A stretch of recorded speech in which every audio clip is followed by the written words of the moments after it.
बिस्मिल्लाहिर्रहमानिर्रहीम। Dear students, welcome to excellence online education. Biology की class में खुशामदीद। बायोलॉजी में ह्यूमन डाइजेस्टिव सिस्टम। कल की क्लास में हमने ह्यूमन डाइजेस्टिव सिस्टम का जो पोर्शन स्टडी किया था वो था ये स्मॉल इंटेस्टाइन। ठीक है, अभी स्मॉल इंटेस्टाइन का एक पार्ट हमारा रह गया, इलियम। तो थोड़ा सा कल के टॉपिक को थोड़ा सा रिवाइज करते हैं, उसके बाद हम आगे बढ़ते हैं। मैंने आपको बताया था कि जो इंटेस्टाइन होती है, जिसको उर्दू में हम कहते हैं आंतें, आते हैं। ठीक है, काफी बड़ा पोर्शन होता है आपका ये एलिमेंट्री के नाल का। इसके हमने दो पार्ट्स बनाए हुए हैं। पहला वाला हिस्सा कहलाता है या पहला वाला पार्ट कहलाता है स्मॉल इंटेस्टाइन, जबकि दूसरा वाला हिस्सा कहलाता है लार्ज इंटेस्टाइन। इनका फर्क क्या है जी? स्मॉल इंटेस्टाइन जरा पतली होती है डायमीटर में, जबकि लार्ज इंटेस्टाइन जरा मोटी होती है। उसके बाद स्मॉल इंटेस्टाइन जो है काफी बड़ी होती है। इसके तीन पार्ट्स होते हैं। शुरू का पार्ट ड्यूडेनम कहलाता है, बीच वाला पार्ट जिजेनम कहलाता है, और तीसरा पार्ट जो है वो इलियम कहलाता है। तीनों के काम थोड़े से अलग अलग होते हैं।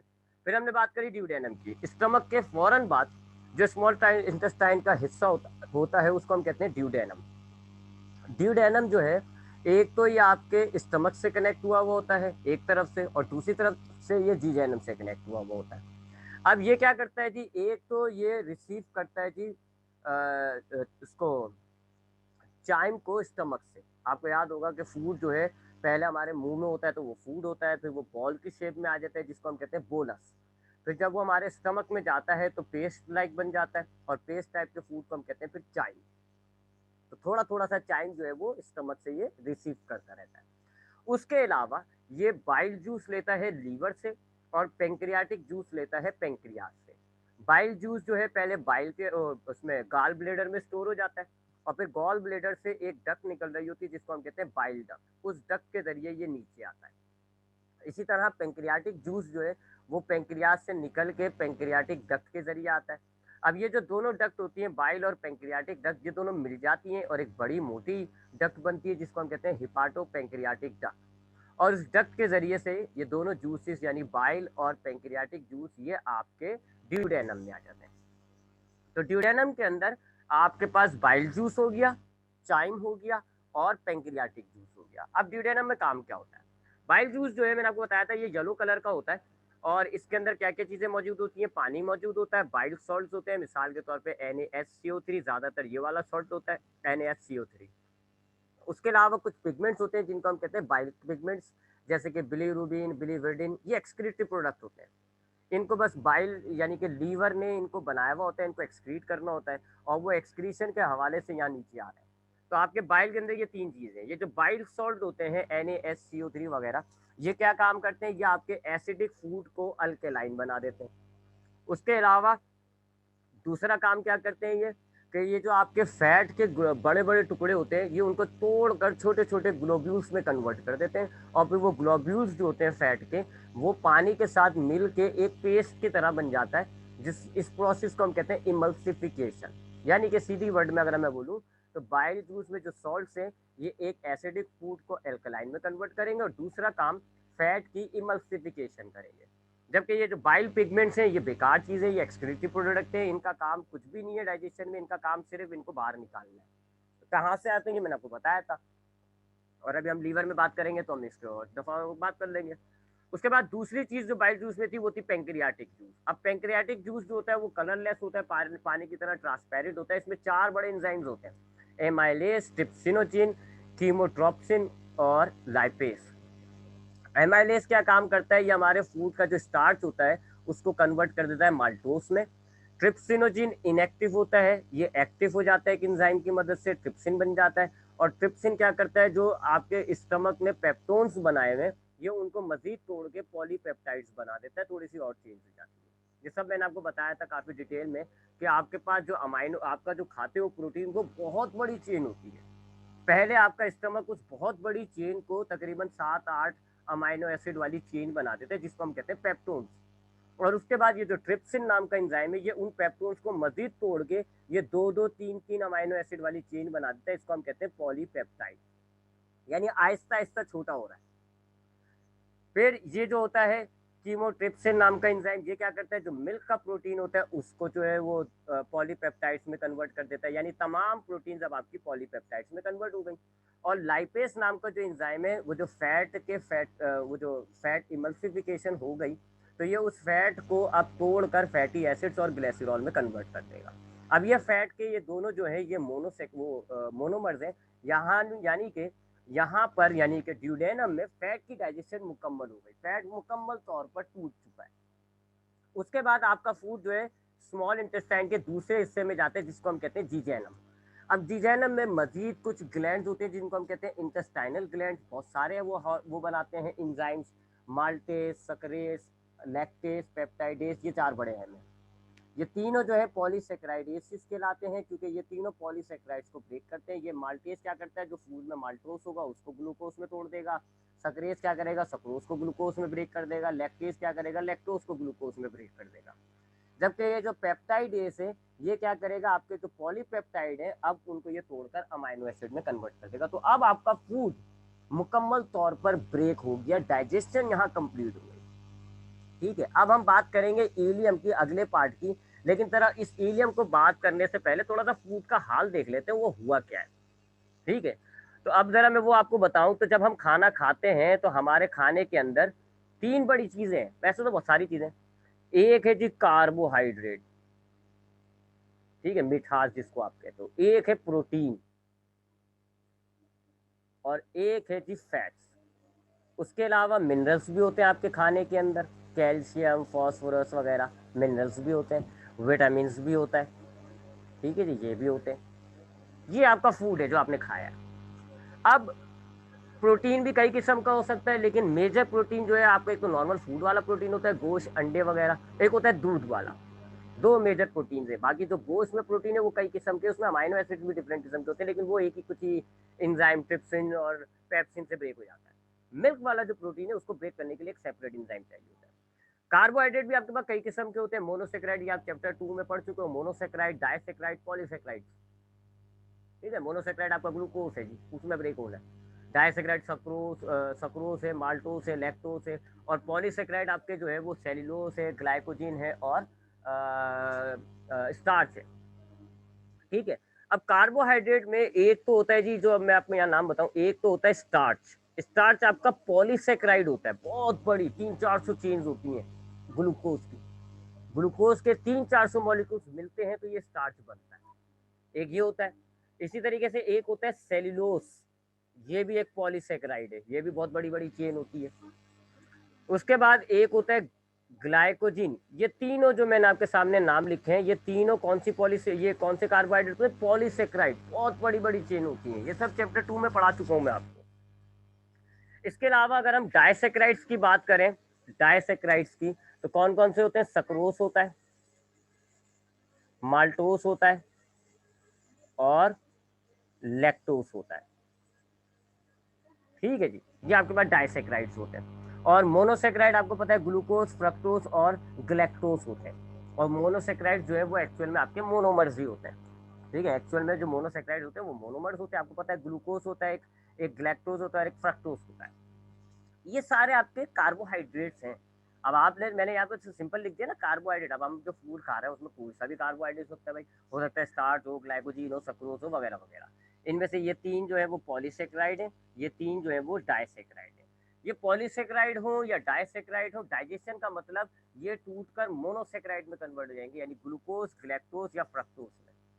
ठीक है, मोनोसेक्राइड डाइजेशन का मतलब मैंने आपको शुरू में बता दिया था। डाइजेशन का मतलब क्या होता है, डाइजेशन जो प्रोसेस होता है उसका मतलब होता है कि जितना भी हमारे पास कॉम्प्लेक्स फूड होगा, चाहे वो मोनोसेक्राइड, चाहे वो पॉलीसेक्राइड्स हो या वो डाइसेक्राइड्स हो, पॉलीमर्स हो, पॉलीपेप्टाइड्स हो, जितना भी कॉम्प्लेक्स फूड होगा वो अपने अपने मोनोमर्स में टूट जाएगा, मोनोमर्स में टूट जाएगा। इसको आप डाइजेशन कहते हो। ठीक है, तो अब आपके पास जो फूड खा रहे हो आपके पास उसमें कार्बोहाइड्रेट जो है ये हो गई पॉलीसेक्राइड, स्टार्च, सेल्यूलोज, ग्लाइकोजिन। ये हो गई monosaccharide, no sorry disaccharide, sucrose, maltose और लैक्टोज। बाकी उसके अलावा क्या है जी, प्रोटीन है, फैट्स है, मिनरल्स है और विटामिन है। अब हुआ क्या क्या, आप जरा ध्यान दौड़ाइएगा। आपके पास सबसे पहले स्टार्च जो है वो आपके मुंह के अंदर स्लाइवा में एक एंजाइम था एमाइलेज, उसने इस स्टार्च को ब्रेक करके किस में कन्वर्ट किया था, माल्टोस में। यानी कि एक पॉलीसेक्राइड को ब्रेक करके किस में कन्वर्ट कर दिया, एक डायसेक्राइड में, थोड़ा सा छोटा कर दिया। सेल्यूलोज की अभी डाइजेशन नहीं हुई है, सेल्यूलोज की डाइजेशन होती भी नहीं है इंसान में, इंसान सेल्यूलोज को डाइजेस्ट नहीं कर सकता। इंसान के आंतों में अगर बैक्टीरिया पाया जाता है तो वो डाइजेशन करता है, अदरवाइज हमारे जिस्म के अंदर सेल्यूलोज को डाइजेस्ट करने का एंजाइम है ही नहीं। ये हमारा सेल्यूलोज जो है एक्सक्रीटरी प्रोडक्ट हो जाएगा, ठीक है, ये डाइजेस्ट नहीं होता। इसी तरह ये ग्लाइकोजिन जो है ये भी आपका जो है वो एंजाइम्स की मदद से टूट जाता है, और इस एंजाइम को जो ब्रेक करता है उसको हम कहते हैं इंसुलिन। ये हार्मोन होता है, सॉरी इंसुलिन कह रहा हूँ, ग्लूकागॉन, ग्लूकागॉन, और ये उसको ब्रेक करके किस में कन्वर्ट कर देता है, ग्लूकोज में, ठीक है जी। ये आपका पेंक्रियास खारिज करेगा, जब हम अभी पेंक्रियास की बात करेंगे, जब लीवर की बात करेंगे तब मैं आपको बताऊंगा, ठीक है जी। तो मेजर आपका पॉलीसेकेराइड कौन सा है, स्टार्च। आपके फूड के अंदर ज्यादातर स्टार्च ही होता है। सेल्यूलोज जो है, जैसे अगर आप कोई सब्जी खाते हो तो सेल वॉल के अंदर सेल्यूलोज मिलेगा, ठीक है, सेल वॉल में सेल्यूलोज होता है। तो जब हम कोई सब्जी खाते हैं तो उसके अंदर सारे किनारों पे सेल वॉल होती है, तो वो स्टार्च, वो जो सेल्यूलोज है वो तो हमारे जिस्म में डाइजेस्ट नहीं हो सकता। जो सब्जी खोर होते हैं, हर्बीवोरस होते हैं, उनके पास इसका एंजाइम मौजूद होता है, वो मैं अभी आपको लार्ज इंटेस्टाइन बताऊंगा किस मकाम से होता है, ठीक है। हम में ये डाइजेशन नहीं होती है। हम अगर सेल्यूलोज को डाइजेस्ट करते हैं तो वो किस तरीके से करते हैं, हमारी आंतों में एक बैक्टीरिया पाया जाता है, बैक्टीरिया इसको डाइजेस्ट करता है। बैक्टीरिया के पास वो एंजाइम मौजूद होता है जो सेल्यूलोज को ब्रेक डाउन कर सकता है, तो बैक्टीरिया सेल्यूलोज को ब्रेक करके ग्लूकोज में कन्वर्ट कर देता है, और हमारे ब्लड के अंदर सेल्यूलोज खत्म हो जाता है और ग्लूकोज आ जाता है। हमारे पास कोई एंजाइम नहीं है इसको डाइजेस्ट करने का। आगे बढ़ते हैं। सक्रोस आपने देखा जी, अच्छा ये माल्टोस स्टार्च जो है वो एक एमाइलेस नाम का एंजाइम था जिसने उसको माल्टोस में ब्रेक करा। ये एमाइलेस आपको दो जगहों पे मिला, एक तो सलाइवा के अंदर मिला और एक पेंक्रियाटिक जूस के अंदर मिला। सलाइवा के अंदर कुछ स्टार्च जो है वो आपके ब्रेक होकर माल्टोस में कन्वर्ट हो गए, जो बच गए उनको आपके पेंक्रियास ने, ये देखें ये रखा हुआ, ये रहा एमाइलेस, ठीक है, पेंक्रियास ने बाकी स्टार्च को आपके ब्रेक कर दिया। उसके बाद अब ये माल्टोस तो ये आ गई। अब ये बात अब बच जाती है आपके पास ये तीनों डायसेक्राइड। सक्रोज को ये सक्रेस डायसेक्ट करता है जी, ब्रेक करता है, कौन सा वाला एंजाइम, सक्रेस। माल्टोस को कौन सा वाला एंजाइम ब्रेक करता है, माल्टेस। लैक्टोज को कौन सा ब्रेक करता है जी, लैक्टेस। और ये तीनों आपको जीजैनम में मिले, ये है माल्टेस, सक्रेस और लैक्टेस, ठीक है जी। तो अब आपके देखो फूड कार्बोहाइड्रेट की डाइजेशन जो है वो कंप्लीट हो गई, ठीक है जी। अब ये सक्रोज जब डाइजेस्ट होगा, जब सक्रोज टूटता है तो आपको ग्लूकोज और फ्रक्टोज मिलता है, दोनों मोनोसेक्राइड है। जब माल्टोज ब्रेक होता है तो ग्लूकोज मिलता है, मोनोसेक्राइड है। जब लैक्टोज ब्रेक होता है तो ग्लूकोज और ग्लैक्टोज मिलता है, वो भी मोनोसेक्राइड है। तो ये तीनों जो आपके डायसेक्राइड बच गए थे, जब वो ये एंजाइम इनको ब्रेक करेंगे तो अब आपके पास कार्बोहाइड्रेट मुकम्मल तौर पर ग्लूकोज, फ्रक्टोज या ग्लैक्टोज में कन्वर्ट होंगे, जो कि मोनोमर्स है। इसी तरह अगर हम प्रोटीन की बात करें तो पहले प्रोटीन में स्टमक के अंदर एक एंजाइम था पेप्सिन, उस पेप्सिन ने इनको ब्रेक किया था पेप्टोन्स के अंदर। उसके बाद ट्रिप्सिन नाम का एंजाइम था आपके, ट्रिप्सिन ट्रिप्सिन नाम का एंजाइम था आपके पेंक्रियाटिक जूस के अंदर, और वो इन पेप्टोन्स को कन्वर्ट कर देता है किसके अंदर, पॉलीपेप्टाइड्स के अंदर। और उसके बाद ये आपके पास ये वाला एंजाइम आपको कहाँ मिला, इंटेस्टाइनल ग्लैंड के अंदर, पेप्टाइडेसिस, और उसने इन पॉलीपेप्टाइड्स को ब्रेक कर दिया अमाइनो एसिड में। प्रोटीन की भी डाइजेशन कंप्लीट हो गई।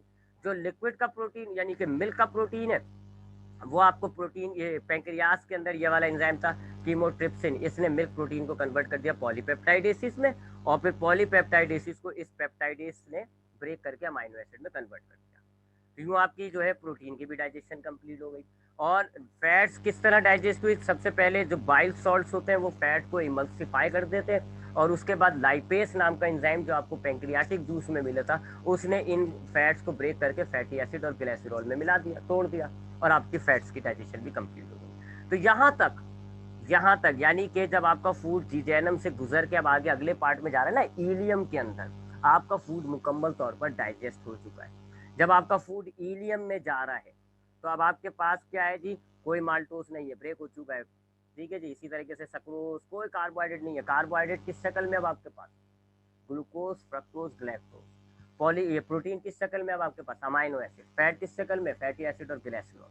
हाँ, विटामिन और मिनरल डाइजेस्ट नहीं हुए क्योंकि ये छोटे होते हैं, इनको डाइजेस्ट नहीं, इनको डायरेक्ट एब्जॉर्ब किया जाएगा, इनको ब्रेक करने की जरूरत नहीं होती, तो छोटे मॉलिक्यूल एज इट इज इस्तेमाल होते हैं, तो ये आपके खून में डिजोल्व हो जाते हैं इजीली। इनको अभी मैं आगे आप देखोगे ये लार्ज इंटेस्टाइन में जाके एब्जॉर्ब हो जाएंगे, इनको डाइजेस्ट करने की जरूरत नहीं है।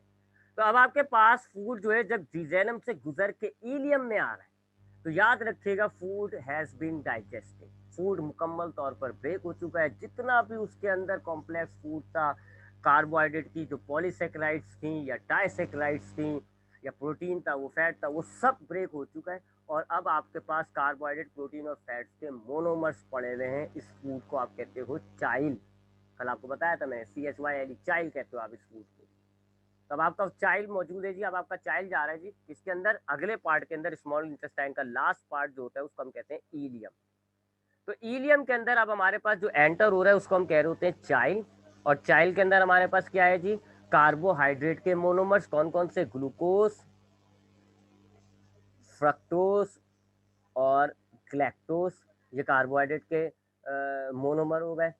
उसके अलावा प्रोटीन का मोनोमर होता है जिसको हम कहते हैं अमाइनो एसिड।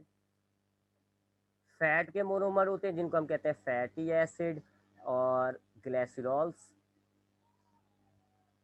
ग्लिसरॉल्स उसके अलावा ये तो मेजर तीन हो गए, बाकी विटामिन मिनरल्स वगैरह तो मौजूद हैं, वो अभी एज इट इज जाएंगे आगे।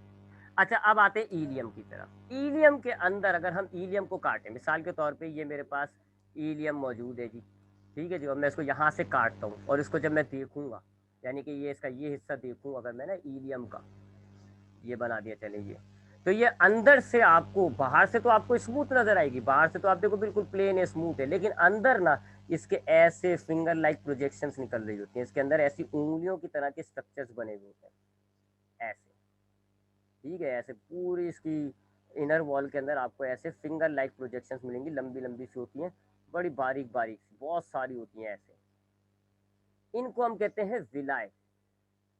बहुत सारों को बात करेंगे तो विलाय, एक की बात करेंगे तो विलस, ठीक है, सिंगुलर विलस।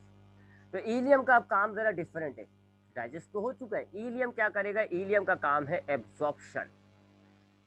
ईलियम का काम क्या है जी? ये आपके डाइजेस्टिव फूड को अब खून के अंदर एब्जॉर्ब कराएगा, यानी कि एब्जॉर्प्शन। आपको याद होगा कि हमारा जो डाइजेस्टिव सिस्टम होता है वो कौन कौन से प्रोसेस करता है? इंजेक्शन, डाइजेशन, उसके बाद क्या था? एब्जॉर्प्शन। एब्जॉर्प्शन हो रहा है ईलियम के अंदर, ठीक है। तो अब ईलियम के अंदर जब आपका चाइल आता है तो ईलियम के अंदर आपको, ईलियम की जो आउटर वाल है वो तो बिल्कुल स्मूथ होती है, लेकिन अंदर की तरफ आपको ऐसी उंगलियों की तरह के स्ट्रक्चर्स मिलते हैं जिनको हम कहते हैं विलस। अगर हम एक सिंगल विलस को बनाएं, इसमें से किसी एक विलस को ले लें हम और उसको अगर हम ड्रॉ करें तो ये ऐसा होता है, ऐसा, ठीक है। इसके जो वॉल होती है, यानी इसकी जो लेयर होती है ना, आउटर लेयर, वो एक सिंगल एपिथेलियल सेल की लेयर से बनी हुई होती है, यानी खाली एक ही सेल की लेयर होती है। वो मैं आपको बना के दिखा रहा हूँ, ये विलाय है। और इसकी जो आउटर लेयर होती है ना, उसमें बस खाली एक ही सेल्स की लेयर होती है, और ये वाले सेल्स कहलाते हैं एपिथेलियल सेल, ठीक है जी। ये एपिथेलियल सेल्स है। टिश्यूज आपने पढ़ा होगा 9th क्लास के अंदर कि जो हमारे एनिमल्स होते हैं ना, एनिमल्स के अंदर ऑर्गन्स की जो आउटर लेयर बनी हुई होती है, वो जिन जिन टिश्यूज से बनी हुई होती है उन टिश्यूज को हम कहते हैं एपिथेलियल सेल। तो ये आपके विलाय की आउटर वॉल है ना, ये आपके विलाय की आउटर वॉल है, तो ये एपिथेलियल सेल्स हो गए, ठीक है। मैं पूरी डायग्राम कंप्लीट कर दूं फिर हम बात करते हैं इस पर। तो ये मैंने क्या बनाया जी, ये आपके ईलियम के अंदर जो आपको फिंगर लाइक प्रोजेक्शंस नजर आ रही हैं, ये वो मैंने बनाई है जिनको हम कहते हैं विलाय। और एक की बात करें तो हम, ये है विलस। विलस को अगर हम देखें तो विलस की आउटर वॉल जो है वो एक सिंगल लेयर होती है, किसकी? Single layer of epithelial cell. Single layer का मतलब क्या हो गया जी, कि फूड, ये जो आपका डाइजेस्टिव फूड है ना, ये सारा चाइल्ड, ये सारा आसानी से अंदर क्रॉस कर जाएगा डिफ्यूजन के जरिए, ठीक है जी। तो एक सिंगल लेयर है एपिथेलियल टिश्यू की, तो जाहिर बात है पतली हो गई, तो आपका फूड जो है वो इजीली अंदर क्रॉस कर जाएगा। अच्छा, अंदर की तरफ हम देखें तो अंदर की तरफ पहले तो एक ऐसी बीच में एक मोटी सी एक वेसल होती है जिसको हम कहते हैं लैक्टियल। और लैक्टियल ऐसे नीचे जो है वो बड़ी मोटी हो रही होती है, और फिर हर विलाय में से लैक्टल निकल रही होगी और वो इनसे कनेक्ट हो रही होती है, ठीक है। ये ऐसे ट्रांसफर चल रही होती है और हर विलाय से लैक्टल निकल रहा होता है, लैक्टियल, और वो इससे कनेक्ट हुआ होता है। तो ये लैक्टियल है, ये जो मैंने आपको बीच में बनाई है इसको हम कहते हैं लैक्टियल। नाम लिख देता हूँ मैं इसका, इसको आप कहते हो लैक्टियल। और इस लैक्टियल के अराउंड आपको जो है बड़ी बारीक बारीक सी खून की ऐसी बारीक बारीक सी नसों का जाल मिलेगा जिनको हम कहते हैं ब्लड कैपिलरीज। ये है जी आपकी ब्लड कैपिलरीज। ठीक है, ये है एक विलाय का स्ट्रक्चर। तो हमारे पास इलियम के अंदर जो हमारे पास जो फिंगर लाइक प्रोजेक्शन है विलस, उसके अंदर हमें क्या नजर आ रही है जी? बड़ी सिंपल सा स्ट्रक्चर है। एक सिंगल एपिथेलियल टिश्यू की लेयर है और उस विलाय के अंदर क्या मिल रहा है आपको? लैक्टियल्स मिल रहे हैं। ठीक है जी, लैक्टियल्स है, एक लैक्टियल होती है और बहुत सारी ब्लड कैपिलरीज होती है। आपके लैक्टियल्स ऐसे आपस में कनेक्ट हुई होती है, यहाँ से लैक्टियल निकल रही है, यहाँ से लैक्टियल, यहाँ से लैक्टियल, फिर ये सब आपस में ऐसे कनेक्टेड होती है। ठीक है जी, ऐसे लैक्टियल्स कनेक्ट होती है। ठीक है, और ये ब्लड कैपिलरीज है। ब्लड कैपिलरीज आपको आपने पढ़ा होगा, नहीं तो हम अभी एक आगे हमारा चैप्टर आएगा ट्रांसपोर्टेशन का, हम ब्लड कैपिलरीज की हम बात कर लेंगे। बड़ी बारीक सी माइक्रोस्कोपिक होती हैं ये, बारीक बारीक सी खून की धागे नुमा नसें होती हैं। जैसे हमारी खून की नसें होती है ना जिनमें खून दौड़ रहा होता है, ये बिल्कुल वैसी होती है, लेकिन इंतहाई पतली बारीक सेल के बराबर होती है। माइक्रोस्कोपिक कायम इनको सेल के बराबर होती है, इतना पतला होती है ये। इनमें खून होता है, ब्लड होता है। अच्छा, अब आपके इस पूरे विलायक इसके सॉरी इलियम के अंदर यहाँ सब क्या मौजूद है जी? यहाँ से तो आपको वही चाइल्ड गुजर रहा है ना? यहाँ से क्या गुजर रहा है? आपका चाइल्ड गुजर रहा है। तो आपकी ये जो विलस है ना, ये आपकी जितनी भी विलाएं हैं, ये चाइल्ड में डूबी हुई है। चाइल्ड इनके इर्द गिर्द फैला पड़ा हुआ है। यहाँ पर ये सारा चाइल्ड है जी, इनके अंदर से चाइल्ड गुजर रहा है। ठीक है, तो पानी चाइल्ड जब इसमें से गुजर रहा है तो ये इस विलाय के अंदर जो है, आप यूँ कह लो कि आपका विलाय जो है वो चाइल्ड में डूबा हुआ है। अब क्या होगा जी? ये जो तीन आपके पास ये जो चार मोनोसेक्राइड है ना, ग्लूकोज, फ्रक्टोज, गैलेक्टोज और अमाइनो एसिड, ये चार तो आपके इस एक सेल की जो टिश्यू लेयर है उसमें से आराम से क्रॉस करके अंदर आएंगे और ब्लड कैपिलरीज को क्रॉस करके अंदर जो इनके ब्लड मौजूद है उसमें डिजोल्व हो जाएंगे। ये जो ब्लड कैपिलरीज होती है, मैंने आपको बताया ना, माइक्रोस्कोपिक होती है, बहुत पतली सी होती है। आराम से ये फूड इनको क्रॉस करके अंदर चले जाएगा डिफ्यूजन के जरिए। इसी तरीके से ये आपका जो लेयर है, ये भी एक सेल की लेयर है, तो इनको भी आराम से क्रॉस कर देगा। तो आपका ये जो glucose glucose plus fructose plus galactose plus amino acid, ये चारों जो है इस एपिथेलियल को क्रॉस करता है और किस में डिजोल्व हो जाता है? ब्लड के अंदर, ब्लड कैपिलरीज के अंदर ब्लड में डिजोल्व हो जाता है। जबकि ये दो चीज़ें जो है फैटी एसिड और ग्लिसरॉल, ये आपकी सबसे पहले अंदर जाएंगी इन एपिथेलियल सेल्स के अंदर। एपिथेलियल सेल्स के अंदर जाएंगी, एपिथेलियल सेल्स के अंदर ये दोबारा मिल जाएंगी, फैटी एसिड और ग्लिसरॉल वापस मिल जाएगा और आपके पास फैट का एक मॉलिक्यूल बन जाएगा जिसको हम कहते हैं ट्राइग्लिसराइड। सिंपल मॉलिक्यूल होता है फैट का। ठीक है, तो ये आपका फैटी एसिड और ग्लिसरॉल, ये आपके पास सबसे पहले एपिथेलियल सेल्स के अंदर जाता है। एपिथेलियल सेल्स क्या करता है जी? एक फैटी एसिड और तीन फैटी एसिड और एक ग्लिसरॉल को मिला के एक ट्राइग्लिसराइड नाम का मॉलिक्यूल बना देता है। पढ़ा हुआ है हमने चैप्टर 2 के अंदर। और अब ये ट्राइग्लिसराइड का जो मॉलिक्यूल है ना, ये ब्लड में नहीं, ये लैक्टियल में स्टोर होता है, क्योंकि थोड़ा बड़ा होता है, ब्लड कैपिलरीज की वॉल को क्रॉस नहीं कर सकता। ब्लड कैपिलरीज के साइज के तबार से ये बहुत बड़ा है, तो ये लैक्टियल में जाता है। हाँ, फिर लैक्टियल्स आगे जाके आपकी ब्लड स्ट्रीम से कनेक्ट हो जाती है और ये आपका ब्लड में चला जाता है। ठीक है, तो बस प्रॉब्लम ये है कि ट्राइग्लिसराइड जो है वो थोड़ा बड़ा मॉलिक्यूल हो गया, डायरेक्ट ब्लड कैपिलरीज में जाएगा तो ब्लड कैपिलरीज फट जाएंगी। ब्लड कैपिलरीज इतनी पतली है, तो अब इनको ब्लड में कैसे डाला जाए? तो इनको ब्लड में कैसे डाला जाता है जी? पहले ये एपिथेलियल सेल से जब ट्राइग्लिसराइड्स बन जाती हैं तो ये लैक्टियल में जाती है। लैक्टियल थोड़ी मोटी है, आपको बना के दिखाई है मैंने मोटी। अब ये लैक्टियल आगे जाके ये सारी लैक्टियल्स कनेक्ट होकर आपके लिम्फेटिक सिस्टम होता है, ये उससे जुड़ जाती है और लिम्फेटिक सिस्टम के अंदर ब्लड आ जाता है, तो ये ब्लड में डिजोल्व हो जाता है। तो आपके ब्लड के अंदर अल्टीमेटली ये पूरा का पूरा ये जो है आपका सारे मोनोसेक्राइड एब्जॉर्ब हो गए ना, एब्जॉर्ब। अब इस सारी विलाय में से जितनी भी ब्लड कैपिलरीज निकल रही है ना, सारी ब्लड कैपिलरीज भी आपस में कनेक्टेड होती है। तमाम विलाय की ब्लड कैपिलरीज जो है वो सारी आपस में कनेक्ट हो रही होंगी ऐसे कि जितनी भी विलाइज होंगी, लाखों करोड़ों विलाइज मौजूद होती हैं, सारों की ब्लड कैपिलरीज आपस में कनेक्ट होके थोड़ी आगे जाके मोटी हो जाती हैं, यानी कि बहुत सारी ब्लड कैपिलरीज मिल जाती हैं। थोड़ी बड़ी सी एक आर्टरी बनती है जिसको हम कहते हैं hepatic portal vein. Hepatic portal vein. ठीक है, तो आपकी जितनी भी ब्लड कैपिलरीज हैं, जितने भी विलाय के अंदर, यहाँ तो पतली हैं, आगे जाएंगी ये सारी ब्लड कैपिलरीज मिल मिल के आखिर में एक बड़ी सी वेन बन जाती है जिसको हम कहते हैं हेपाटिक पोर्टल वेन। और ये कनेक्ट होती है फिर आपके लीवर से, और ये आपका जितना भी फूड है वो इसके अंदर ब्लड के अंदर है, हेपाटिक पोर्टल वेन के अंदर कहाँ चला गया, अब ये लीवर के अंदर। अब लीवर के अंदर गया, लीवर के अंदर क्या काम करेगा वो मैं आपको लीवर में बताऊंगा। ये हीलियम का काम है। तो हीलियम का काम डाइजेशन नहीं है, हीलियम का काम है एब्सॉर्ब। डाइजेस्ट तो फूड हो चुका है, तो हीलियम के अंदर जब फूड आता है वो खिला रहा होता है चाइल्ड। चाइल्ड के अंदर हमारे पास जो है वो कार्बोहाइड्रेट, प्रोटीन और फैट तीनों के मोनोमर्स होते हैं। अब हमारे पास ये जो हीलियम होता है इसकी अंदर की तरफ फिंगर लाइक प्रोजेक्शन होती हैं जिनको हम कहते हैं विलाय। विलाय के अंदर एक टिश्यू की लेयर है जिसको हम कहते हैं एपिथेलियल टिश्यू, और अंदर क्या मौजूद है जी, एक मोटी सी वेन कह लो आप, लैक्टियल्स कहते हैं उसको, और बाकी पतली पतली सी blood capillaries. Glucose, fructose, galactose और अमाइनो एसिड डिफ्यूजन के जरिए पहले आपकी एपिथेलियल लेयर को क्रॉस करके, ब्लड कैपिलरीज को क्रॉस करके अंदर जो ब्लड है उसमें डिसॉल्व हो जाएंगी। आपके खून में ये चारों अमाइनो एसिड आता है, वो चारों जो है मोनोमर्स आता है। जबकि फैटी एसिड और ग्लाइसरॉल्स आपके जब एपिथेलियल के अंदर से गुजर रहे होते हैं, एपिथेलियल सेल इनको आपस में मिला के ट्राइग्लिसराइड बना देता है। अब ये ट्राइग्लिसराइड का जो मॉलिक्यूल है ये ब्लड कैपिलरीज को क्रॉस नहीं कर सकता, तो ये लैक्टियल में जाके अंदर लैक्टियल के अंदर चले जाता है, फिर लैक्टियल से होता हुआ ये लिम्फेटिक सिस्टम में जाता है, लिम्फेटिक सिस्टम से फिर ये आपके ब्लड में डिजॉल्व हो जाता है। तो आपके ब्लड में ये सारा मटेरियल आ गया।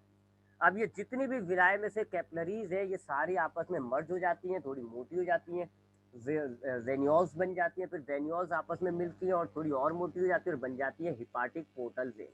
और हिपाटिक पोर्टल वेन जो है आपके सारे ब्लड को कहाँ लेके जा रहा होता है, लीवर के अंदर, लीवर से कनेक्ट हुआ होता है हिपाटिक पोर्टल वेन। तब आपके स्मॉल इंटेस्टाइन से सारा ब्लड एब्जॉर्ब होके, सारा फूड जो है ब्लड में एब्जॉर्ब होके वो ब्लड कहाँ चला गया, लीवर के अंदर। अब लीवर का काम मैं आपको आगे बताता हूँ। तो यहाँ पे आपका स्मॉल इंटेस्टाइन कंप्लीट हो जाता है जी। ठीक है जी, स्मॉल इंटेस्टाइन के तीनों पार्ट हमने पढ़ लिया, स्मॉल इंटेस्टाइन कंप्लीट हो गया। तो जब आपका फूड जो है ईलियम से आगे बढ़ा, अब उसके अंदर कोई मोनोसेक्राइड नहीं, कोई मोनोमर नहीं, ना ग्लूकोज, ना कार्बोहाइड्रेट का, ना प्रोटीन का, ना फैट का, सारे मोनोमर अब ब्लड में डिसॉल्व हो गए। बचा हुआ क्या है, कचरा, वेस्ट बचा हुआ है, पानी बचा हुआ है, या मिनरल्स हैं, या वो है विटामिन है, बस ये चीजें बची हैं। ठीक है, अब वो जो चीजें आपकी बची हुई हैं उस वो आपका जाता है जी अब किसमें, अगले पार्ट में, जिसको आप कहते हो लार्ज इंटेस्टाइन। अगर हम डायग्राम देखें तो लार्ज इंटेस्टाइन मैंने आपको कल भी दिखाया था, ये जितना भी ग्रीन पोर्शन आपको नजर आ रहा है इसको हम कह रहे होते हैं लार्ज इंटेस्टाइन। ये सारा जो है वो लार्ज इंटेस्टाइन कहलाता है। ठीक है, अब हम लार्ज इंटेस्टाइन की बात कर लेते हैं जल्दी जल्दी।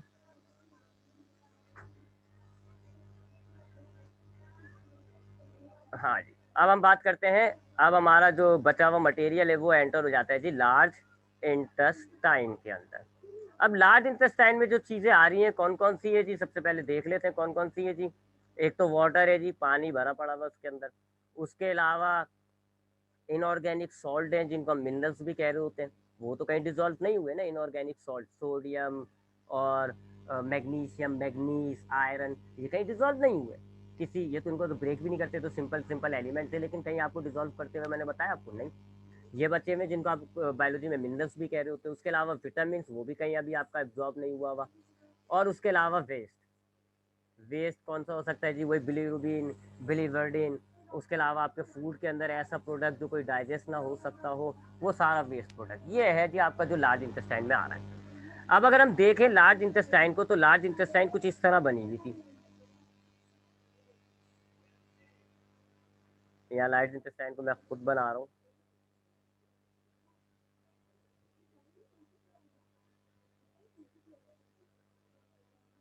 ऐसी है, स्मॉल इंटेस्टाइन की निस्बत लार्ज इंटेस्टाइन का डायमीटर थोड़ा बड़ा होता है, यानी स्मॉल इंटेस्टाइन आपको पतली सी नजर आ रही होती है, लार्ज इंटेस्टाइन आपको थोड़ी सी मोटी नजर आती है। ठीक है, तो देख लो मैंने मोटी ही बनाई हुई है। ये है जी लार्ज इंटेस्टाइन। ठीक है जी, अब यहाँ से तो ये स्मॉल वही ईलियम था, ईलियम था, ईलियम कनेक्ट हुआ हुआ है। अब ये ईलियम कनेक्ट होकर आपके लार्ज इंटेस्टाइन पे कनेक्ट हो रहा है। ठीक है जी, तो इस हिस्से से आपका लार्ज इंटेस्टाइन कनेक्ट हो रहा है। लार्ज इंटेस्टाइन के तीन हिस्से हैं। ये वाला हिस्सा कहलाता है सीकम। ये वो हिस्सा होता है जो लार्ज इंटेस्टाइन को स्मॉल इंटेस्टाइन से कनेक्ट कर रहा होता है। देख ले जी, ये आपकी स्मॉल इंटेस्टाइन है, ये लार्ज इंटेस्टाइन से कनेक्ट हो रही है। उसके अलावा ये सारा पोर्शन, यानी कि यहाँ से यहाँ तक का पोर्शन, ये कहलाता है कोलॉन। ठीक है जी, इसमें से ये वाला जो होता है ना, ये वाला यहाँ तक का कोलॉन, यहाँ तक का कोलॉन कहलाता है ascending colon. Ascending colon, ascending का मतलब होता है ऊपर जाता हुआ, तो ये ऊपर जा रहा है। यहाँ तक का कोलॉन जो है ये कहलाता है ट्रांसवर्स कोलॉन, ट्रांसवर्स कोलॉन।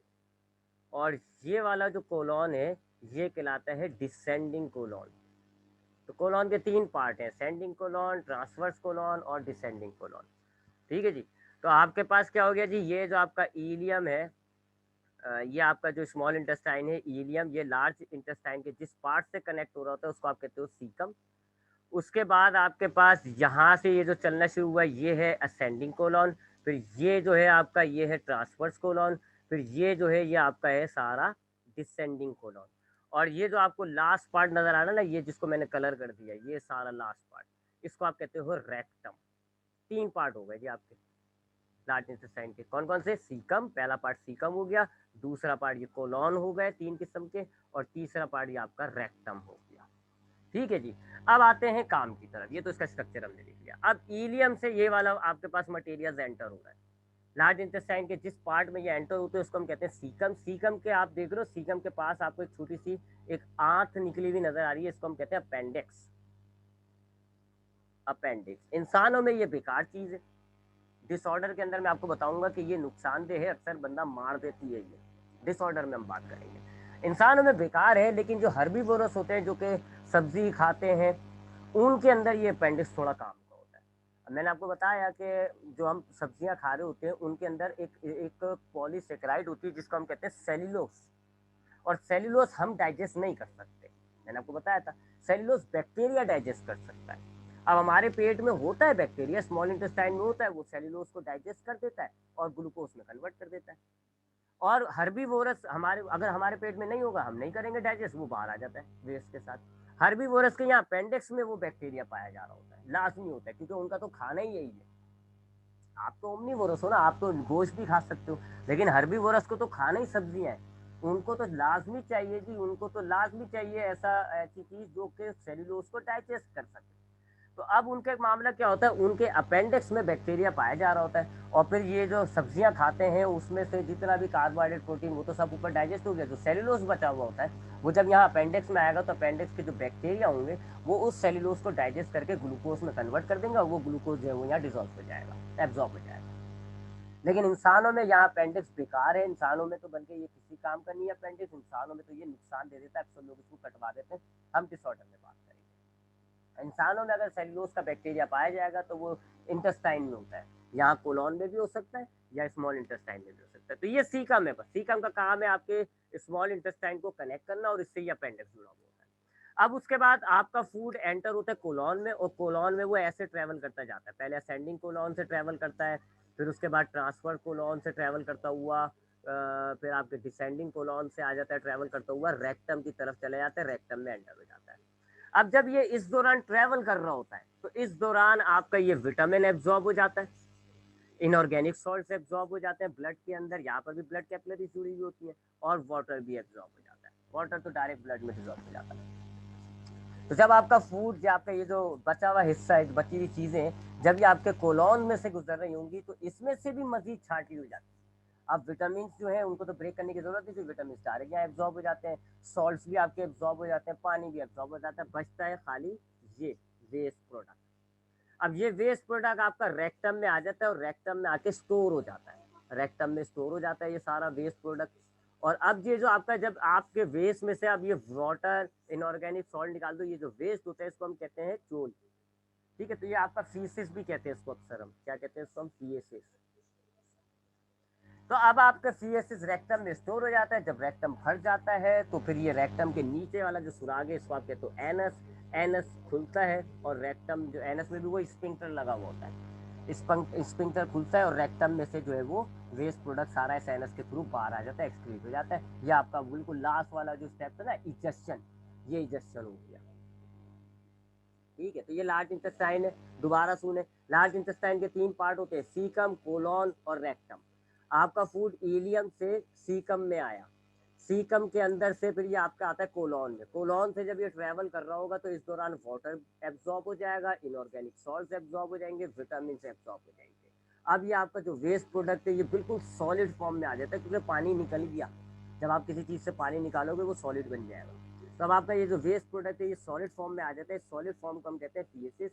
ये फीसेस आपके रेक्टम में आके स्टोर हो जाता है। जब रेक्टम फुल हो जाएगा तो एनएस और रेक्टम के बीच, एनएस सुराख को कहते हैं, और यहाँ पर जो एक स्पिंक्टर मौजूद होता है वो स्पिंक्टर खुलता है और रेक्टम से जो है ना सारा वेस्ट प्रोडक्ट बाहर आ जाता है। तो यहाँ आपकी ह्यूमन की डाइजेशन कंप्लीट हो जाती है। मैंने आपको बताया था डाइजेस्टिव सिस्टम में 5 प्रोसेस होते हैं: injection, digestion, absorption, assimilation, ejection. Injection आपके माउथ में हुआ, डाइजेशन आपके stomach, mouth, small intestine, pancreatic juice, सब जगह हुआ, काफी जगह हुआ। एब्जॉर्प्शन आपका इलियम में हुआ है। एसिमिलेशन तो इन फूड को स्टोर और सेल वो लीवर में और में होंगे, सेल्स के अंदर, वो तो मैं लीवर बताऊंगा तब बताते हैं। और आखिरी प्रोसेस इजेक्शन वो एनएस के जरिए हो जाता है। ठीक है, तो यहाँ आपका डाइजेस्टिव सिस्टम कंप्लीट हो जाता है। थोड़ा सा लीवर के हवाले से बात कर लेते हैं। मैंने आपको कहा था ना लीवर के हवाले से बात करूंगा। लीवर के हवाले से मैंने आपको कल काफी डिटेल दे दी थी। आपका लीवर आपके जिस्म का सबसे बड़ा ऑर्गन होता है, लार्जेस्ट ऑर्गन है ये आपकी बॉडी का, साइज के तबार से। साइज के तबार से ये आपका सबसे बड़ा ऑर्गन होता है। इसमें 3 लोब्स होते हैं। 3 लोब्स होते हैं, एक सीधे हाथ की तरफ होता है, 2 दूसरे हाथ उल्टे हाथ की तरफ होते हैं। तो यूँ 3 लोब्स होते हैं। इसके अलावा इसके अंदर गॉल ब्लेडर होता है, जिसके अंदर बाइल जूस स्टोर होता है, और इसमें से डक्ट निकल रही होती है जिसको आप कहते हो बाइल डक्ट, जिसके जरिए बाइल जूस जो है वो ड्यूडेनम की तरफ पड़ता है। इस लीवर को हम मेटाबॉलिक फैक्ट्री भी कहते हैं। मेटाबॉलिक फैक्ट्री भी कहते हैं। क्यों? क्योंकि इसके अंदर एक नहीं बहुत सारे काम हैं लीवर के। फैक्ट्री क्या होती है? जहाँ बहुत सारे काम हो रहे होते हैं। तो लीवर को हम मेटाबॉलिक फैक्ट्री भी कह रहे होते हैं। वाई? क्योंकि लीवर के अंदर बेतहाशा काम होते हैं, बहुत काम का ऑर्गन है लीवर, इसलिए तो अल्लाह ने इसको बड़ा बनाया है। कौन कौन से काम होते हैं जी मेटाबॉलिक फैक्ट्री? हम इसको क्यों कह रहे हैं मैं आपको वो बताने जा रहा हूँ। 2 मिनट रह गए यार, चले कोशिश करते बताते, नहीं तो मुझे दूसरी क्लास लगा देंगे। हाँ, तो इसको हम लीवर को मेटाबॉलिक फैक्ट्री भी कहते हैं। क्यों? क्योंकि इसके अंदर बहुत सारे काम होते हैं। अभी मैंने आपको बताया, सपोज करें जी ये लीवर है और ये आपकी क्या है, ईलियम। मैंने आपको बताया था कि ईलियम के अंदर, ये ईलियम है, ईलियम के अंदर आपका जो डाइजेस्टिव फूड होता है, ग्लूकोज, अमाइनो एसिड, वो सारा डाइजेस्टिव फूड कैपिलरीज के अंदर स्टोर हो जाता है। फिर वो कैपिलरीज आपस में मिलकर एक बड़ी सी वेन बना देती है जिसको हम कहते हैं हिपाटिक पोर्टल वेन। और वो हिपाटिक पोर्टल वेन आपके लीवर से कनेक्ट हुई होती है।